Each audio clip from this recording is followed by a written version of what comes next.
O compositor pernambucano Lula Queiroga conta da dificuldade e delícia de dormir, ou seria de sonhar. Ele diz assim: corre alta severina noite debaixo do lençol que te tateia a pele fina. Pedra sonhando pó na mina, pedra sonhando com britadeiras. Cada ser tem sonhos à sua maneira.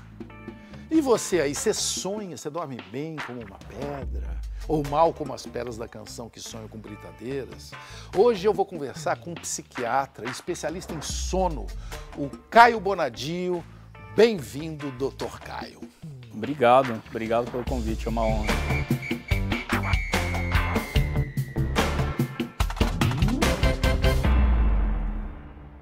Eu tenho um segredo que nos une, que eu só vou contar daqui a pouco. Por enquanto, Caio, eu queria extrair de você esse mistério que até hoje a gente não entende, que é dormir e sonhar, por que não, né? Tem gente que vende essa ideia assim de que pessoas produtivas, líderes, eles dormem pouco, né? Dormir é perda de tempo? Não, dormir é um comportamento inerente à espécie humana. Na década de 50 ou 60, teve um maluco que ficou 11 dias sem dormir. É o recorde mundial? É o recorde, é o recorde. E claro que o experimento foi interrompido, porque no 11º dia, no 12º dia, ele começou a ter alucinações, infecções, e aí acharam de bom tom interrompeu o experimento para não acontecer uma tragédia. E olha que interessante, os cientistas na época falaram assim, bom, se ele ficou 11 dias sem dormir, e agora a gente interrompeu o experimento, então ele vai compensar, ele vai dormir por 11 dias seguidos. Isso não aconteceu. O cérebro dele normalmente recuperou aquela necessidade de sono que ele tinha antes. É claro que ele dormiu um pouquinho a mais. Teve uma ressaquinha e continuou a vida. E continuou a vida, né? Então, esse ciclo, né, claro e escuro, maior atividade no período de claro e menor atividade no período de escuro, é essencial para a gente viver e produzir. Então, você está dando um recado já que é melhor dormir no período escuro, porque tem gente que não obedece nem isso, né? É claro que existem variações da normalidade. Tem pessoas que são mais noturnas, tem pessoas que são mais diurnas. Mas o nosso cérebro, ele funciona desse jeito. Então, quando ele capta a luz, né, são células específicas aqui da retina, essa luz ela sinaliza o nosso relógio biológico. Existe uma região ali que se chama núcleo supraquiasmático, são 20 mil neurônios que recebem essa mensagem e falam o seguinte, bom, agora eu vou ter que sincronizar esse corpo para a atividade. E na ausência de luz, essa mesma região manda outras mensagens para o corpo falando o seguinte, olha, o período de menor atividade vai acontecer. Eu tenho que me preocupar para eu não assistir todos os filmes e séries do mundo. Tu não vai dormir, não? Eu digo o quê? Dormir. Tu não vai dormir, não? E o que dormir? Dormir, rapaz, dormir. Dormir, aquele negócio que fechou hoje, deita, sonha as coisas. Não quero não. Adolescente também, às vezes, fica que nem aquele cara que você falou, 11 dias sem dormir. Então... Não tem isso, uma irregularidade do sono, né? Eu sempre gosto de citar o que aconteceu na pandemia, nos períodos mais críticos, né? Porque, na minha opinião e na opinião de outros especialistas, os adolescentes foram os que mais sofreram. Porque você fica ali numa fase em que você já é naturalmente mais noturno, e aí você fica em casa, isolado, sem aulas, sem atividade, sem horário sem contato, né, com os outros, né? E esse relógio que a gente tem no nosso cérebro, que é o nosso relógio biológico, ele precisa dessas pistas ambientais para ficar bem sincronizado. Então, quando você perde a referência do que é claro, do que é escuro, do que é horário de comer, do que é horário de se mexer, fica tudo desincronizado. Bagunça o sistema. E foi muito interessante, porque à medida em que a pandemia foi ficando mais no controle, né? Então as medidas sanitárias ficaram menos restritivas e eles voltaram às atividades, sincronizou. Né? Então, você tem um horário certo para acordar, Sei. um horário certo para comer, um horário para fazer atividade física, um horário para sair de casa. Né? Porque na pandemia, no período mais restrito, o quarto virou o único ambiente. Acabou, né?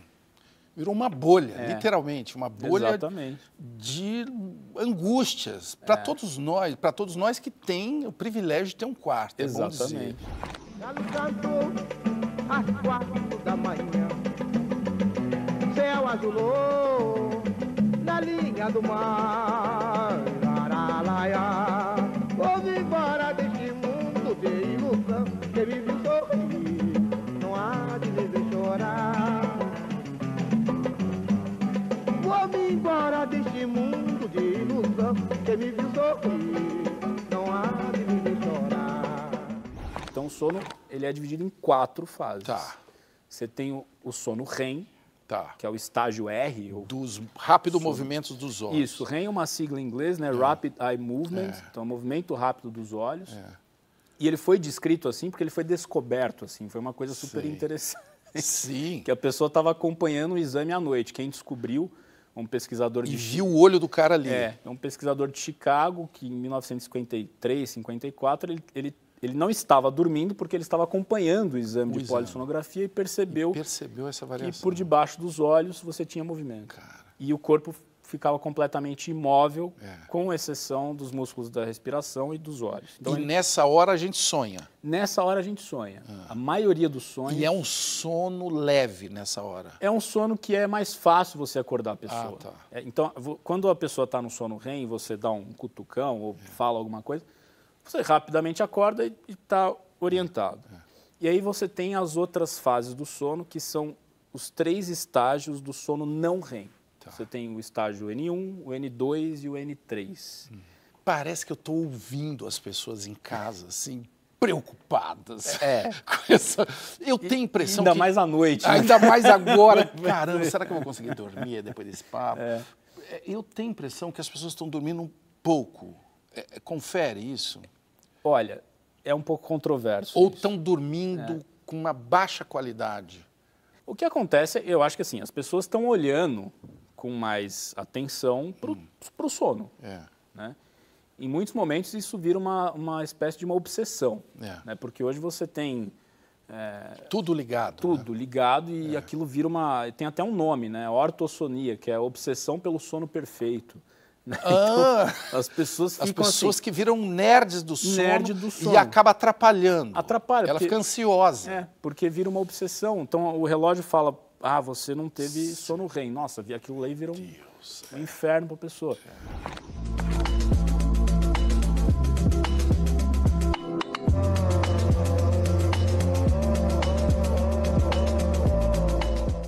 A sua vinda aqui despertou muitas perguntas. Você vê que o pessoal... Tá com dificuldades. Gisele Calgaro, por que acordo cansada todos os dias, mesmo dormindo por 6 ou 7 horas? Essa pergunta é interessante porque as pessoas ficam muito obcecadas pela quantidade. Pelo número. Pelo número. Né? Então, se eu não dormir 8 horas, eu vou ser um lixo no dia seguinte. Ou então, se eu dormir 7 horas, eu deveria estar bem. Exatamente. Mas o que realmente importa é você completar os ciclos. Não REM, não REM, REM. A gente precisa passar por todos eles, nas corretas proporções. Tá? Então, às vezes é muito mais inteligente você dormir 6 horas bonitinho. Bem preparadas. Né, do que ficar ali 8 horas na cama com o sono completamente fragmentado. Débora Lima, em épocas de dedicar ao estudo, sinto que eu fico sempre mais cansada, com mais vontade de dormir. Mesmo tendo outras tarefas para colocar em dia, o sono é meu maior companheiro. É normal ou eu deveria tomar outros caminhos? Não, o sono, assim, ele tem várias funções, né? Essa função regenerativa, essa coisa, ela faz parte, claro, porque o cérebro ele nunca para de trabalhar. Ele está trabalhando durante as 24 horas do dia. Só que à noite ele tem atividades muito específicas, né? Então ele serve para consolidação de algumas memórias, ele serve para apagar outras memórias que a gente não precisa mais. E isso acontece muito durante os sonhos. Né? O Siddhartha teve aqui Sim. e ele falou muito disso. Isso. Né? Aliás, ele nos ensinou uma técnica de que na hora que você acorda, você tem que tentar manter aquele estado Exato. para lembrar, Para lembrar. e escrever ou desenhar. Isso ajuda Ajuda porque... a sonhar depois, inclusive. Porque, na verdade, assim, como o sono REM, ele concentra a maior parte dos nossos sonhos e o sono REM predomina na segunda metade da noite, ou seja, é muito comum a gente acordar de manhã do sono REM. Do sono, do sonho, do sonho. É. Exato. Então, só que quando a gente acorda, o que vai cortar aquela memória aquele do barato. sonho é a noradrenalina. Então, a gente não pode dar muito tempo dela subir muito rápido. Você tem que fazer o quê? Você tem que ir pianinho. Não, você fica piano. Você fala, noradrenalina, E aí você fica quieto. E aí você pega um papelzinho e já deixa do lado. E já deixa do lado. Eu comecei a praticar depois que o Siddhartha veio aqui e funciona. Funciona. E, inclusive, é um trabalho muito interessante de autoconhecimento. Isso. É muito interessante. E vem uma loucurada. Ah, vem. Eu acreditava que era você. Sinto muito, eu não tenho a intenção de ser a Alice errada. Peraí. Esse sonho é meu. Eu vou acordar agora e vocês desaparecerão.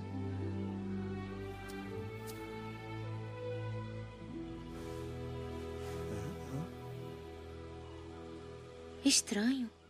Vamos fazer uma lista de dicas para uma boa noite de sono? Vamos lá. Que horas que tem que começar a preparação para ir dormir? A gente tem que começar de dia. De dia. Então, a primeira orientação é fixar o horário que você acorda. Independentemente da quantidade de horas que você conseguiu dormir. E não fazer compensações. Sei, boa. Porque esse é o grande problema hoje em dia das pessoas. Você chega, o cara tem uma rotina de segunda a quinta, de quinta para frente... Enfia o pé na jaca e acha que vai ficar tudo... Então você tem duas rotinas, que a gente chama de jet lag social, né? O cara tem uma rotina de final de semana e outra de semana. Perfeitamente. Outra coisa, depois que você acorda, faça um ritual de reconexão. Hoje em dia, o que você faz? Você acorda, a primeira coisa que você faz é o quê? O pessoal pega o celular. Só que assim, você está num ritmo que o teu corpo ele sai ali de um intervalo de frequência cardíaca de 40 a 90 batimentos por minuto. Quando você acorda e já pega o celular, isso é um estresse absurdo para o cérebro. Assim, não. Então acorda, abre a janela, vai ao banheiro, escova o dente, faz suas necessidades, toma o seu café da manhã, aí depois você pega o seu Depois é que você vai olhar a confusão que vai ser o seu dia.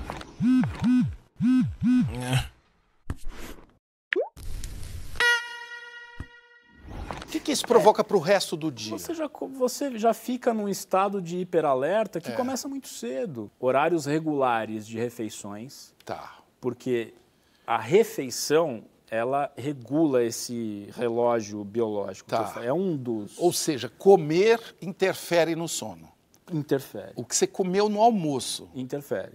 E à noite fazer uma refeição mais leve. Mais leve. Quanto tempo antes? Aí varia muito, mas em geral 2 a 3 horas antes do horário de dormir. Claro, dá para comer um pouco antes de dormir, mas não pode ser algo muito...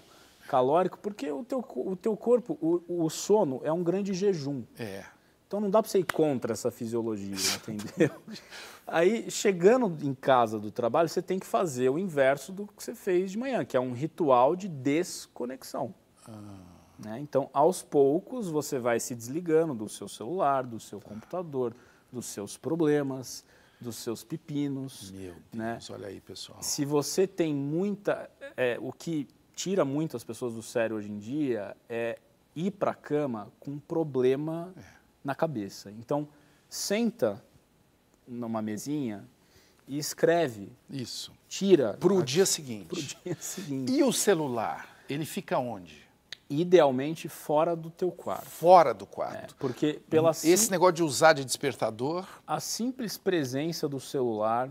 ela já provoca ansiedade. Mesmo desligado? Mesmo desligado, porque você fica... o que você vai... está acontecendo ali? E aí você vai se desconectando, você vai relaxando, e o ideal é ir para o quarto só quando a gente está com sono. Ah, Porque se você se deita e está super alerta, você vai ficar tentando dormir. Só que quem tenta dormir nunca vai conseguir. aí o que você faz? Você sai do quarto? Você tem que sair do teu ambiente de sono, né, e procurar algo que te traga relaxamento, uma leitura, uma música, um bordado, uma pintura, ou simplesmente ficar fora do ambiente de sono. E isso é para você associar o seu quarto a um lugar de descanso. Exato. Então, do ponto de vista comportamental, o teu cérebro ele tem que entender que aquele ambiente de sono é para dormir ou para namorar. Isso, Né? opa. Agora, não pode comer, trabalhar, Claro. Resolver Sexo problema. ajuda no sono? Ajuda. Que bom remédio. Ajuda. É um né? ótimo remédio, você relaxa, né? Você se conecta com você mesmo, com o parceiro ou com a parceira. Isso faz parte do ambiente de sono. Sim. Né? Então, claro que ajuda. Não é querendo me gabar não, viu? Mas se tem uma coisa que eu me garanto é na cama. Não importa a hora, não importa o momento. Se eu me deitar, eu durmo. Durmo. Isso daqui tá uma consulta incrível. Última paciente, Tainá Arruda. Durmo muito para um lado só. Isso faz mal para a saúde? Olha, É de dormir, né? não, Se acostumar assim, a dormir de um lado. Em geral, dormir de lado é muito melhor. É melhor do que ou de barriga ou de bruço.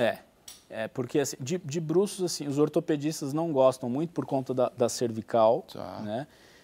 De barriga para cima, a gente favorece os engasgos, Tá. por conta da base da língua vai para trás Tá. e de lado tende a ser mais confortável, mas tem que ser confortável para você. Tá. Entendeu?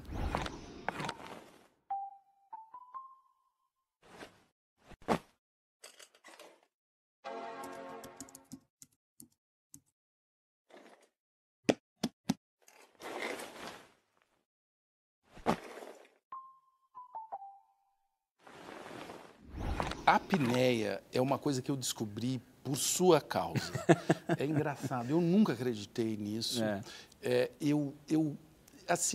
Eu, por uma idiotice minha, eu destratei um exame que eu fiz, achando que, pô, esse exame com um monte de fio não mede nada. Não é confiável. Não é confiável. Aí você chegou com um aparelhinho muito pequeno e o resultado foi o mesmo daquele. O que é a apneia? A apneia é uma limitação de fluxo de ar na via aérea superior, ou na garganta. Então, existem vários pontos de oclusão na nossa garganta e por características anatômicas, por acúmulo de gordura, às vezes pelo próprio envelhecimento, esse cano ele fica obstruído. Se fecha. Enquanto a gente dorme, não passa ar. Com isso, o teu oxigênio no sangue vai cair um pouquinho. Isso manda uma mensagem para o teu cérebro e o teu cérebro vai falar o seguinte: acorda. Caraca. Isso acontece... Aperta um alarme, né? Aperta um alarme, só que quando a coisa vai se cronificando, esse alarme vai pifar. E às vezes você não fica acorda. tocando a noite inteira, né? Então, assim, a apneia é engasgo. É engasgo. É normal a gente engasgar à noite, porque a nossa garganta ela é muito estreita. A apneia envolve um risco mesmo. Qual é o risco? O risco maior, no longo prazo, é para a saúde do nosso coração. Tá. Então, a chance de você ter um infarto... Você força a máquina. Você força a barra. É por conta dessa oscilação de oxigênio. Isso gera um estresse inflamatório brutal. Coisa. E aí, é possível começar a usar um aparelho, CPAP, que cada vez é mais portátil, digamos assim. E aí eu fico pensando, e quem não pode comprar um CPAP? Isso é uma outra coisa que é importante falar aqui, porque nem toda apneia, ela precisa do CPAP. Pode resolver com o quê? Você pode resolver, por exemplo, quadros mais leves a moderados, existe um aparelho, a gente chama de aparelho intraoral de avanço mandibular, que é o dentista especialista em odontologia do sono que faz. Sei. E você tem os casos que são um pouco mais complexos, que a cirurgia pode ser uma opção. Sei. Agora, para quem precisa de CPAP, de fato, existe uma barreira de custo. Claro. Né? Então, mesmo em grandes centros, é muito difícil você conseguir o CPAP para a população de baixa renda. existem muitas campanhas e muitas iniciativas do Hospital das Clínicas, da Unifesp, da Associação Brasileira do Sono, para ampliar popularizar, o acesso. Né? O acesso, né? Mas ainda é muito, muito complicado. Caramba, que consulta, hein, pessoal? Quem tem dificuldade para dormir, às vezes recorre a um amiguinho que se chama remédio. Será que é amiguinho mesmo? Remédio para dormir, para acordar, para ficar ligado, para desligar, para ficar feliz. Vivemos hoje uma epidemia, segundo alguns especialistas, de pílulas da felicidade ou da infelicidade garantida. É o papo do próximo bloco com o Dr. Caio Bonadio.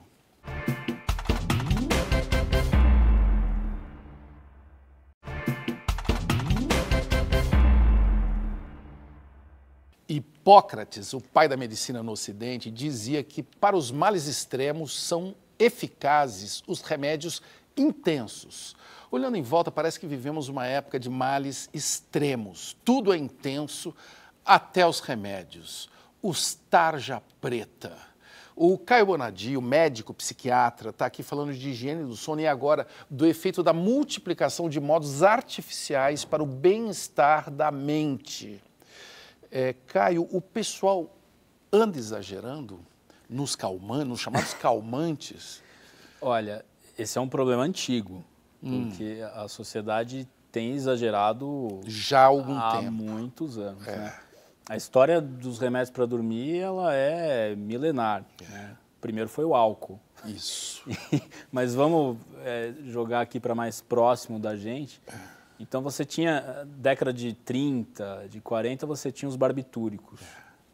Eles se popularizaram de forma muito, muito rápida, né? E muita gente morreu com barbitúrico porque a dose tóxica é muito próxima da terapêutica. Muita gente usava, né? Isso era comercializado, só que muita gente ficou dependente muito rápido. Por quê? E o uso, ou a dose que você está utilizando, ela perde o efeito com o tempo, ou você começa a aumentar a dose para atingir o mesmo efeito. Entendo. É o que a gente chama de tolerância.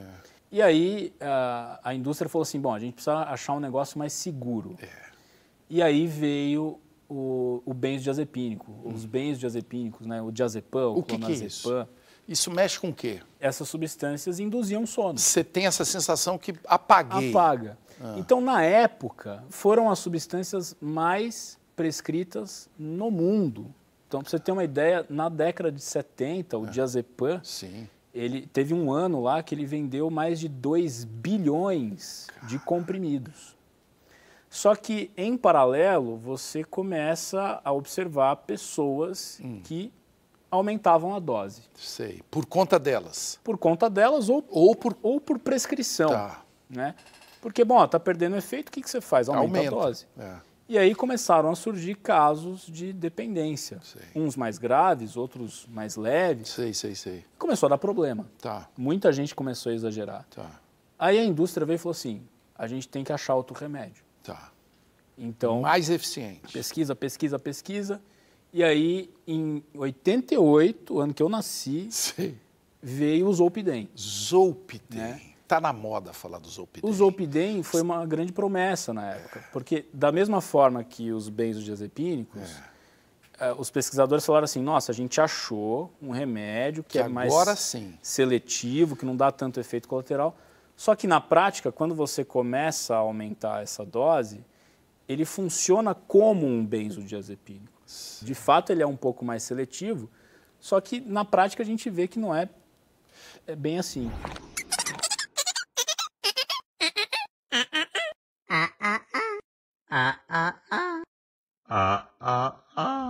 Tem um dado sobre o Zolpidem muito impressionante. Nos últimos 10 anos cresceu quase 700% no Brasil. Como que ele virou esse remédio da moda? Tem várias coisas envolvidas. Tá? Existiu essa coisa de que não dá dependência, é mais seguro que o benzodiazepínico. E, claro, a gente acreditou nisso piamente e a gente prescreveu E prescreve ainda muito. Prescreve ainda Zolpidem, muito. Porque a gente queria um substituto para benzodiazepina. Para aquilo que não estava fazendo bem. Mas conta para quem está usando, assim, qual é o efeito colateral dele? O principal efeito colateral é a sonolência excessiva. Sei. Né? Então, assim, até certo ponto ela é boa, mas... Ela é boa, ela é um tiro de canhão. Para muitas pessoas pode ser um pouco excessivo. Tá? Tem outros efeitos colaterais, por exemplo, a amnésia. Né? Então, você... em algumas pessoas você tem aquela amnésia de momentos antes, né, de tomar o medicamento. Quando ele foi lançado, né, muita gente que viajava de avião, então você tem esses relatos na literatura de altos executivos que não se lembram do trajeto. Não se lembram nem para onde foram. Exato. Né? Então, agora, o principal risco é a dependência química. Sim, ele vicia, então. Sim, ele tem esse potencial. Ele gera uma dependência. Se você usar sem indicação médica, se você usar por um período longo, prolongado, que normalmente é mais de um mês, você já está em risco. Mais de um mês já está em risco. Já está em risco, porque é o tempo necessário para ele provocar adaptações ali na sinapse que vão favorecer o desenvolvimento de uma dependência. Agora, o que não está muito claro ainda é por que tem um grupo de pessoas que aumenta a dose muito rapidamente e desenvolve uma dependência grave, e por que tem um outro grupo de pessoas que usa aquela dose ali por anos, né, e não chega nem a aumentar. Né? Então, existem esses dois perfis de pessoas que fazem uso crônico. Tem o cara que usa altas doses e busca, inclusive, outros efeitos. Desinibição, efeito ansiolítico. Toma de onda mesmo. Toma de onda, ou faz uso diurno para enfrentar situações do dia a dia. E você tem a pessoa que usa para insônia, mas não consegue sair daquilo. Não resolve aquilo. Não resolve o problema. E aquela pessoa que usa outros remédios para dormir, assim, é uma espécie de uma gambiarra. O cara usa um negócio assim para enjoo, não tem isso? Tem. Os antihistamínicos, os antialérgicos. Isso, né? antialérgico. Você tem efeito antihistamínico, isso induz sono. Né? Então você bloqueia ali a ação de histamina. E o cara até fala, olha, estou usando um antialérgico, agora estou dormindo super bem. Agora, o problema de fazer essa gambiarra é que você não vai atuar na raiz do problema. Onde que está o problema. Então tem muita gente, por exemplo, que dorme mal porque tem apneia e acha que é insônia e toma remédio para dormir.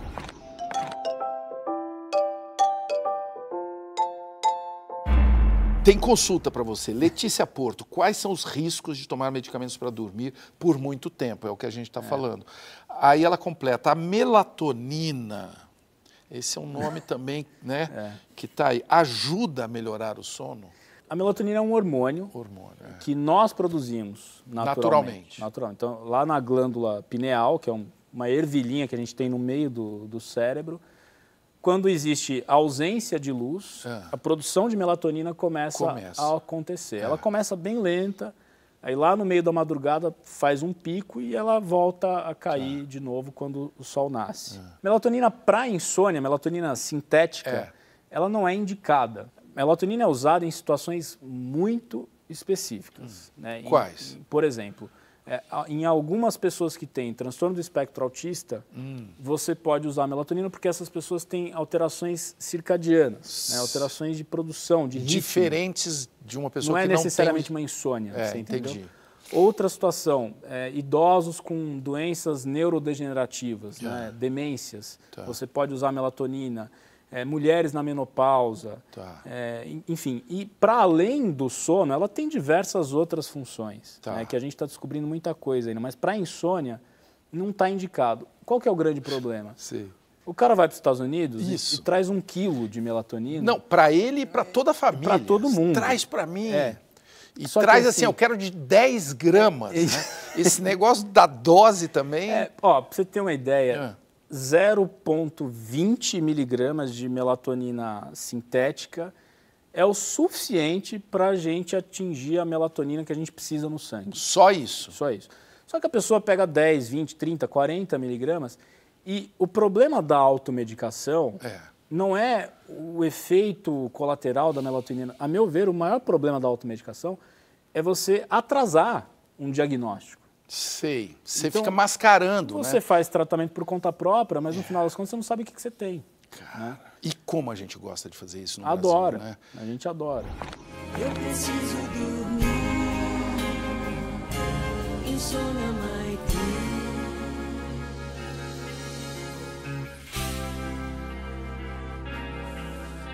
Insônia.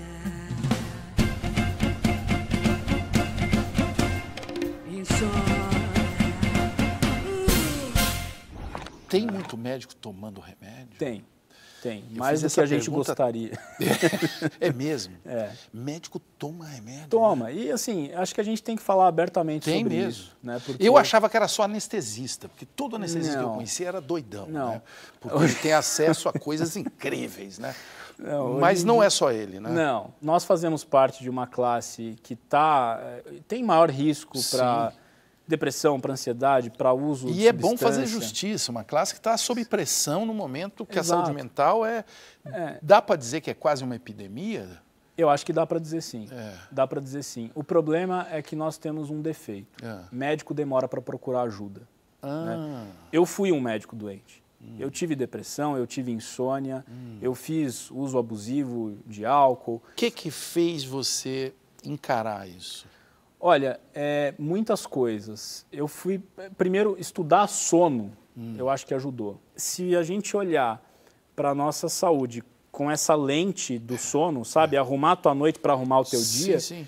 E aí eu comecei a perceber Que você estava precisando. que eu estava precisando, né? Cara. Mas eu tive depressão muito antes. Eu tive na faculdade, depois eu tive um pouco na residência, mas demorei muito para procurar psiquiatra. Por quê? Porque a gente tem muito estigma e a gente tem muito preconceito. O médico. O médico e a população em geral, mas acho que o médico é pior porque é muito difícil para o médico se colocar numa posição de vulnerabilidade. Olha Né? É muito difícil. É muito difícil você contestar. Né? O médico tinha ali, na época do meu avô, por exemplo, você não podia contestar. Era uma coisa que ninguém discutia. Era uma figura, né? Uma figura onipotente. inquestionável. Inquestionável. Vai! Pra acalmar, pra apagar, só pra relaxar e pra dormir, só pra dormir pra mim. Você acompanha estudos com outras substâncias, como cannabis, psilocibina.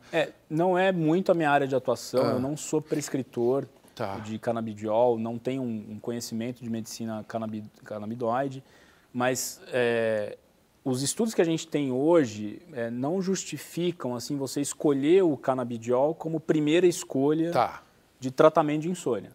Então, é claro que pessoas que têm, por exemplo, dor crônica, doenças neurodegenerativas, doenças que o canabidiol As epilepsias é bem todas, indicado, né? é claro que elas podem ter insônia. E se você trata a condição de base com o canabidiol, aquilo, né? Agora, de forma muito empírica, ele tem sido utilizado em alguns casos de insônia com bons resultados. Só que a gente precisa de mais estudos. Só que existe um entrave ideológico bizarro que está impedindo essa coisa evoluir. Quem que está fazendo esse entrave? Olha, eu acho que tem uma questão política, tem uma questão das sociedades médicas, muitas ainda são muito resistentes, e aí fica um brigando com o outro. Né? A indústria farmacêutica tem a ver com isso também? Tem a ver. Porque eu imagino que a cannabis medicinal, o CBD, o THC, ele já se comprova, né, bastante eficiente para alguns casos. E o Brasil, principalmente, é um lugar ideal para o plantio dessa planta. E a gente está perdendo esse bonde, apesar dos avanços jurídicos, é bom reconhecer. Né? E quem está mudando isso muito são as famílias, né? Ou seja, a sociedade. Né? A gente precisa chegar naquela hora de falar assim, olha, quem muda mesmo isso tudo aqui é a sociedade. E os pais, principalmente pais de crianças com epilepsia, são incríveis, né? São os que criaram essas associações, inclusive para a produção de óleo. Né? Exato. E assim, a gente tem que estudar, porque a gente tem que saber se funciona ou não. Claro. E se não funcionar, está tudo bem, a gente vai achar outras coisas. Claro. Né? Aliás, eu gosto sempre de fazer a comparação, porque os opioides, que é o que se diz da epidemia nos Estados Unidos, né? Terrível. É uma planta também. É uma planta. O ópio, né? E a cannabis é uma planta que até hoje não se provou que ela mata alguém, né? Ela não tem efeito, inclusive, de dosagem e tal.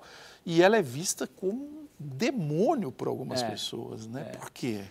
Olha, eu não sei te responder essa pergunta. Eu acho que as pessoas confundem muito o que é medicina canabinoide com uso recreativo de maconha. Maconha, maconheiro. Eu acho que essa é uma grande confusão. Uma confusão total. Que a discussão começa aí. Né? Então você tem muito discurso perigoso baseado nisso. Tá? Então é isso que tem que ser revisto, né? Sente a vibração que o som chegou. Bota o pé na areia e deixa a onda entrar. Tá geral na pilha, então demorou. Vem que é da boa e tu vai gostar. Eu tô na brisa e nada me abala, que delícia. E essa epidemia nos Estados Unidos de opioides, que são pessoas viciadas em drogas legais, dá para dizer assim? Drogas de prescrição. Drogas de prescrição. Então você tem os opioides, você tem os benzodiazepínicos, as drogas Z. Então, a dependência de drogas de prescrição não é um problema novo, né? É algo que existe há muito tempo, só que muitas vezes elas são prescritas. Sim. Né? E aí você precisa investir muito em educação médica, em psicoeducação para os pacientes. Você tem que rever, por exemplo, questões regulatórias.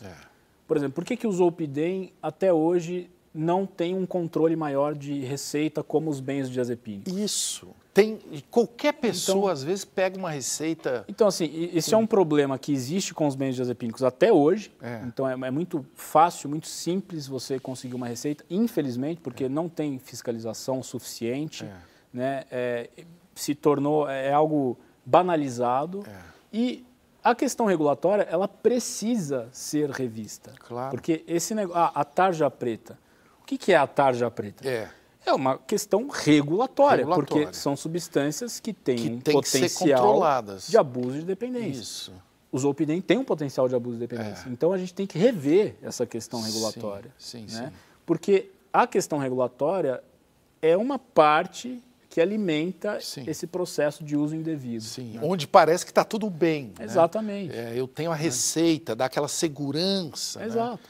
Dá aquela segurança, porque os médicos, eles estavam junto com os padres, com as pessoas que sabem tudo, não é isso? No próximo bloco eu vou falar de um deles. Nós conversamos aqui sobre a vocação para a medicina do Caio e no próximo bloco eu conto o nosso segredinho. Até mais.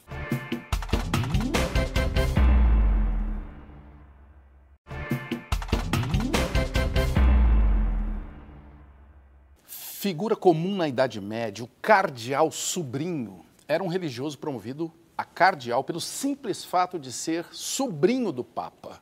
Em latim, sobrinho é nepos, daí vem o termo nepotismo. Pois bem, pessoal, o Caio Bonadio é meu sobrinho. Olha só. E mais, ele é neto do Dr. Eusvaldo Ataíde, o tio Vadim, meu padrinho, médico de família e de toda cidade de Ituverava e região, né?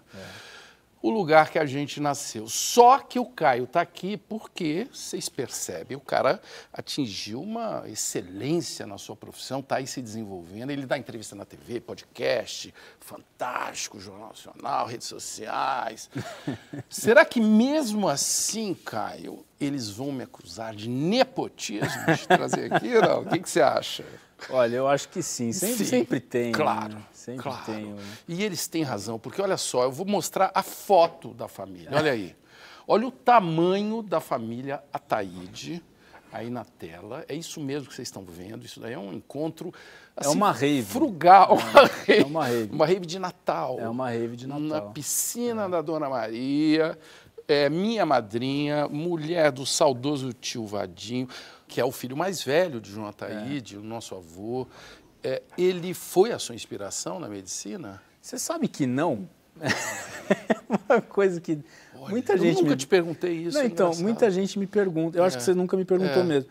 Mas foi uma coisa muito engraçada, assim, porque eu quis ser jornalista, eu quis ser advogado, E eu decidi pela medicina no final do 3º colegial.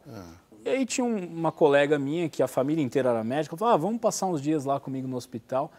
E a família inteira de cirurgiões. E assim, eu achei aquilo lá, falei, nossa, eu quero ser cirurgião. E aí eu esqueci do jornalismo, do direito. Sei. E aí eu coloquei na minha cabeça que eu queria ser médico. Cirurgião. Cirurgião. Quando eu fui para Ituverave e comuniquei o meu vô, essa vontade dessa minha decisão, a primeira coisa que ele me falou, aquele jeitão dele, você tem certeza? Então, assim, ele não foi um grande incentivador. Mas ele te desafiou, Ele me desafiou. Só que, assim, apesar dele não ter sido, eu não olhava para o meu avô e falava assim, eu quero ser igual ao meu avô. Tá. Mas o que me chamava a atenção no meu avô era a dedicação e uma espécie de um sacerdócio. Porque, os assim, pacientes, né? Todas as vezes que eu ia para Ituverava, ele, a maioria do tempo, de branco, ele deu plantões e era chamado até os já com a idade avançada. Ele sempre muito dedicado, atendendo as pessoas na casa dele, atendendo no hospital, né? com alegria e sempre com o manual Merck na mão. O manual Merck é uma espécie de... uma grande atualização, é como se fosse uma Wikipédia. Hoje é o aplicativo atualizado. Era o Google do meu vô.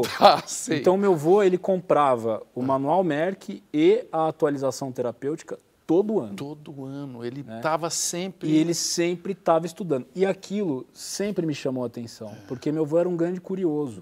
Mas eu nunca assim, eu vou ser médico por causa do meu avô. Tá. E aí depois ele foi, conforme eu entrei na faculdade, ele foi me incentivando, só que sempre muito discreto. Assim, ele sempre nunca me pressionou. Um homem muito tranquilo. Ele só ficava ansioso quando ele perdia o óculos. Muito. E o óculos geralmente estava aqui, assim, né? E ele não achava onde estava o óculos. Ficava bravo. Usa o inalador? O tempo todo, vai um inteiro por semana. E está usando corretamente? Será que eu pareço uma idiota? Não. Por que não me mostra como funciona?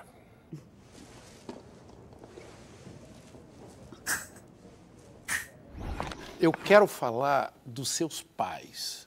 Eu estou falando de Sandra e Tião, uma psicóloga e um engenheiro. O que eles acharam da sua escolha? Você nunca pensou em seguir a deles? Olha, eu sempre fui horrível em matemática, né? Então, assim, meu pai até tentou me ajudar. Tentou te ajudar ou te puxar? Dificuldades. Não, puxar ele nunca tentou. Mas eu sempre fui muito ruim em exatas e, de fato, nunca tive interesse por... Meu pai é engenheiro civil, né? Só que o meu pai, ele tem uma coisa interessante, é a coisa do trabalho. É o compromisso com o trabalho, e ele é um cara inconformado também com situações e com contextos, e isso sempre me inspirou. Ele é um cara muito justiceiro. Ele é um homem que eu diria que tem uma opinião e deixa claro. E deixa claro. E a minha mãe, por outro lado, a minha mãe ela tem uma grande influência cultural, porque é uma leitora voraz. Minha mãe ela é psicóloga, mas antes ela fez letras, tem um mestrado em Adélia Prado e, por conta de ser psicóloga, saúde mental sempre teve presente na minha casa, e muito livro. Muita coisa. Assim, eu lembro de meu pai e da minha mãe lendo livros aleatórios, e aquilo sempre me chamou a atenção. E o médico, ele tem que ser curioso. Porque senão... Por outras áreas? Sim. Todo bom médico... tem que sair da medicina, um pouco. Senão você fica muito bitolado, você não consegue entender seus pacientes. Isso. Você diria que faltam médicos que saibam sobre o sono? Faltam. Faltam, sim. A gente tem pouco mais de 1.000 médicos no Brasil com essa especialidade, né? É muito pouco num universo de 70 milhões de pessoas com insônia, isso é uma estimativa da Associação Brasileira do Sono, e 1/3 da população com apneia. Então, existe subdiagnóstico e subtratamento. Claro, é muito pouca gente para cuidar pouca das gente. pessoas. Agora, o sono, na minha opinião, ele não deve ser propriedade de um grupo seleto de médicos. Específico, Não, né? eu acho que tem que ser mais democratizado. Tem que ser diagonal. Tem que estar na graduação. Ah, Tem que estar mais na graduação. Tá. Não está, infelizmente. sei. Só que isso é processo, né? Rever currículo, rever cultura Claro. de grandes instituições seculares. Isso está andando? Está devagar. Devagar. Né? Então, agora, eu acho que não tem como ser diferente. É difícil você mudar a cultura. É difícil. Né? É difícil e tem que ser feito com cuidado também. com né? cuidado. Porque a gente vive essa era de aceleração, que todo mundo sai, inclusive indo para o Instagram.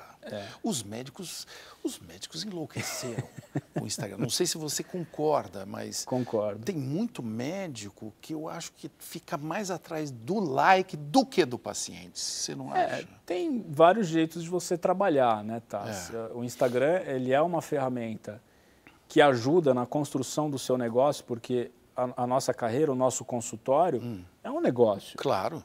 E tem é bom falar isso com transparência. E tem que ser tratado como tal, que é uma coisa que a gente não aprende na faculdade. Então, o Instagram, ele é uma ótima ferramenta.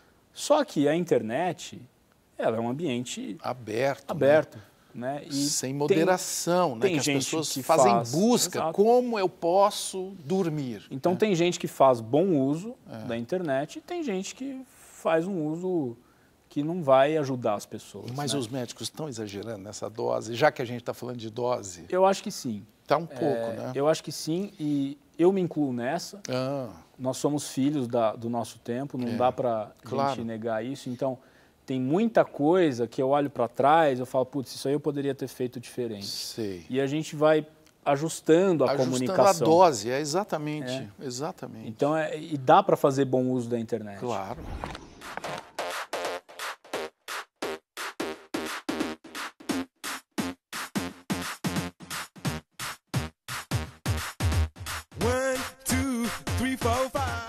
Você dormia bem quando você era criança? Dormia. Mas eu tenho memórias assim de pesadelos. Sim. Né? O período da adolescência ele foi muito complicado. Nem me fale. Porque você fica angustiado. Me conte uma novidade. Então. Você fica assim. O que acontece na adolescência em relação ao sono e ao cérebro? Bom, o que não acontece. O que não acontece. É um período de intenso neurodesenvolvimento, né?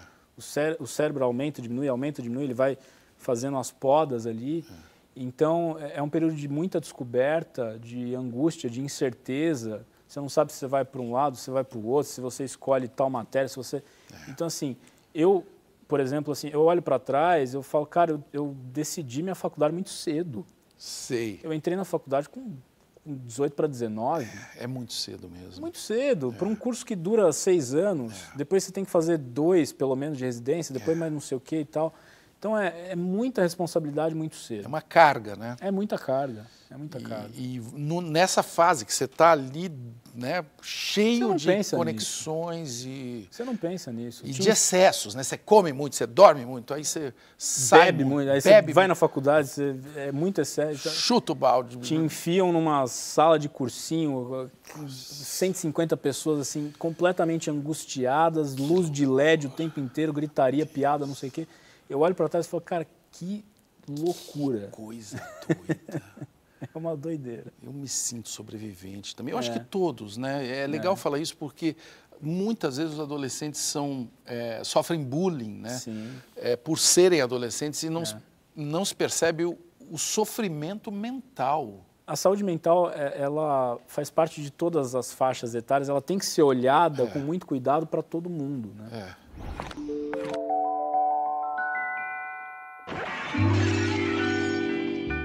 O que a medicina te ensinou sobre o sofrimento? Boa pergunta. Que o sofrimento faz parte do processo terapêutico.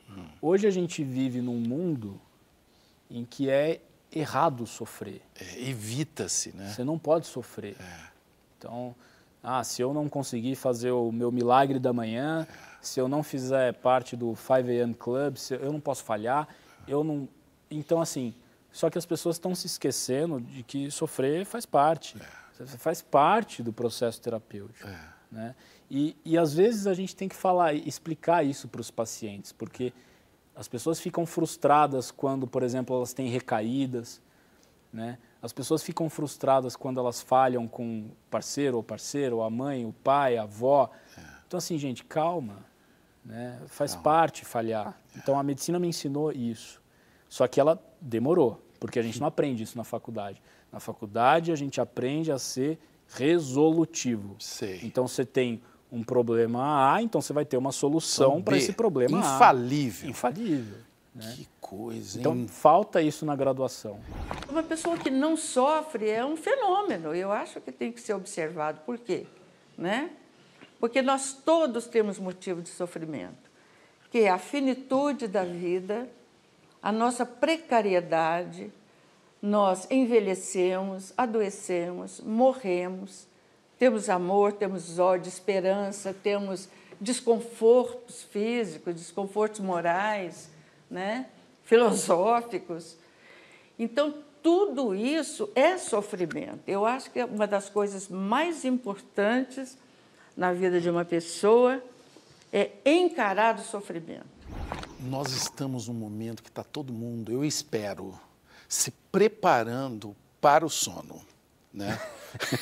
E agora, como vai ser hoje? Sim. E também todo mundo pronto para ouvir a sua resposta. Caio Macedo, Ataíde Bonadio. O que é a vida? A vida é ritmo. Então, a vida, ela tem um ritmo quando você acorda, ela tem um ritmo quando você vai almoçar e ela tem um ritmo quando você vai dormir. A alternância desses ritmos, né, mais intenso e menos intenso, é o que faz a vida. A gente tem que ter alternância de ritmo. Se a gente não alterna os ritmos, a gente vai morrer. Né? Se a gente fica num ritmo muito acelerado, uma hora a gente vai morrer. Se a gente fica num ritmo muito lerdo, a gente vai morrer mais rápido. Então, alternar os ritmos. E se a gente não ficar em nenhum dos dois, a gente vai morrer também. Também, mas talvez você morra com mais qualidade. Eu não sei como é que eu vou dormir hoje, depois dessa conversa. Estou em dúvida. Como é que você vai dormir? Eu vou chegar na minha casa, eu vou tomar um banho. Banho? De morno a quente. É bom, porque relaxa, né? Ajuda a regular a temperatura central do nosso corpo, né? E desligar estímulos, né? Então, a gente tem que aceitar que o celular tem que ficar fora do quarto, a gente tem que procurar uma atividade que provoca um relaxamento, né? Isso é muito subjetivo, tem coisa que relaxa o Taz, tem coisa que relaxa o Caio. Né? Cada um tem que procurar o teu caminho.